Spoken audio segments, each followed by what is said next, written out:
রামপুর নামে এক গ্রামে একটি চাষি, যার নাম ছিল রামু। রামু খুব পরিশ্রমী ও সৎ ছিল। তার কাছে ছিল একটি ছোট্ট চাষ জমি, যেখানে সে বিভিন্ন ধরনের শস্য চাষ করত। একদিন রামু চিন্তা করলো, আমি যদি আরো পরিশ্রম করি তাহলে আমি আরো ফলন উৎপাদন করতে পারবো, টাকাও বেশি উপার্জন করতে পারবো।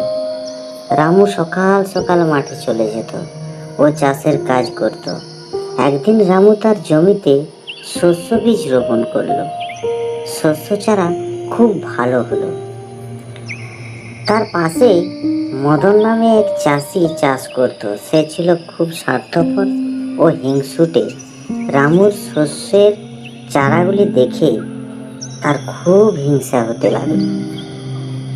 একদিন প্রচন্ড বৃষ্টি হলো। মদন রামুর শস্য জমিতে সব জল বেঁধে দিল।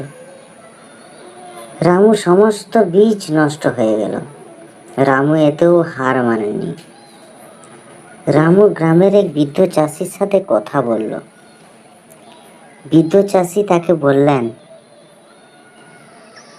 প্রতিদিন কাজের পাশাপাশি নতুন কিছু শিখতে চেষ্টা করো। রামু সিদ্ধান্ত নিল সে নিজের চাষের পদ্ধতি আরো উন্নতি করবে।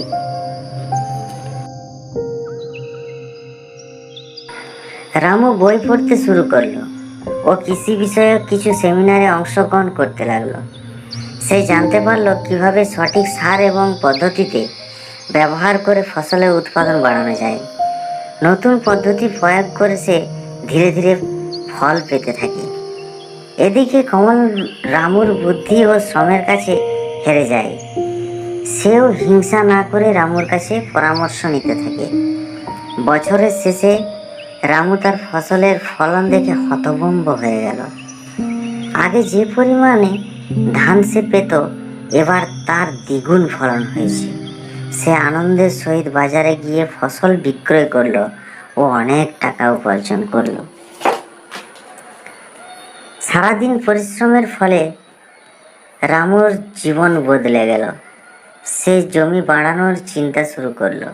এখন সে শুধু নিজে নয়, গ্রামবাসীদেরকেও কৃষির বিভিন্ন পদ্ধতি শেখাতে লাগলো। রামু বুঝতে পারলো কষ্ট ও পরিশ্রমে তাকে নতুন কিছু শেখা তাকে সাফল্যের পথে এগিয়ে নিয়ে গিয়েছে। সে গ্রামের সবাইকে উদাহরণ হিসাবে দেখাতে শুরু করলো যে অধ্যবসায় ও শিক্ষা মিলিয়ে যে কেউ সাফল্য পেতে পারে। এভাবে রামুর কষ্টের গল্প আমাদের শেখায় যে পরিশ্রম ও সদিচ্ছা মিলিয়ে সঠিক জ্ঞান অর্জন করলে জীবনে উন্নতি করা সম্ভব। থ্যাংক ইউ বন্ধুরা, এরকম আরো ভালো ভালো ভিডিও পেতে লাইক এন্ড সাবস্ক্রাইব করুন।